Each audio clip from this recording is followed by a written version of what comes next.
آج سے 30-40 سال پہلے دیہات میں شلوار، جسے عرف عام میں ستھن کہا جاتا تھا، کا رواج کم ہی ہوتا تھا۔ دھوتی چادر پہننا عام تھا اور کسی کو ملازمت کی مجبوری سے یہ پہننا بھی پڑتی تھی تو گھر آتے ہی سب سے پہلے شلوار سے جان چھڑائی جاتی۔ بس یوں سمجھیے کہ شلوار کی وہی حیثیت تھی جو یوسفی کے بقول ٹائی کی ہے۔ مرشد کے بقول ٹائی کا ایک ہی فائدہ سمجھ میں آتا ہے کہ جب اتارو تو بہت سکون ملتا ہے۔ سب سے زیادہ اس موٹی شلوار سے تنگ پرائمری اسکول ماسٹر ہوا کرتے تھے کہ سرکار کی طرف سے سخت ہدایات تھیں کہ دوران ڈیوٹی شلوار پہنی جائے۔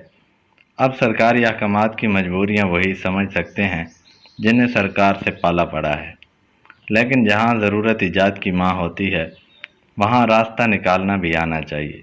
تو بہت سے اساتذہ نے اس کا یہ حل نکالا تھا کہ سکول میں ایک عدد شلوار ناڑا ڈال کر لٹکا دیتے تھے اور دور سے ہی کسی افسر کو آتا دیکھتے تو فوراً کمرے میں جا کر شلوار کو دھوتی سے بدل دیتے۔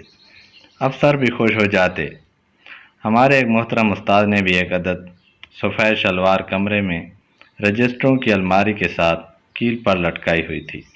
اب شومیے قسمت کے کئی ماہ تک کسی افسر کو معائنے کی ضرورت محسوس نہ ہوئی اور اس تمام عرصے میں شلوار بھی ہر قسم کی زحمت سے بچی رہی۔ گرمیوں کی چھٹیوں سے 2-3 دن پہلے ایک تابکار قسم کے افسر کو معائنے کی سوجی تو ٹپک پڑا اور ماسٹر صاحب کو بھی تب پتہ چلا جب افسر صاحب سکول میں قدم رنجہ فرما چکے تھے۔ چھڑی پھینک فوراً کمرے کو بھاگے کہ شلوار زیب تن کر کے فرائض منصبی ادا کریں۔ جیسی شلوار میں دونوں ٹانگیں ڈال کر ناڑا باندھنا چاہا تو شلوار کے اندر طوفان برپا ہو گیا، کیونکہ عرصہ دراز ہونے کی وجہ سے بھیڑوں، ہمارے ہاں پیلے ڈیمو یا بھونڈوں نے شلوار کے اندرونی علاقوں کو سرکاری زمین سمجھ کر اپنا گھروندہ بنا لیا تھا۔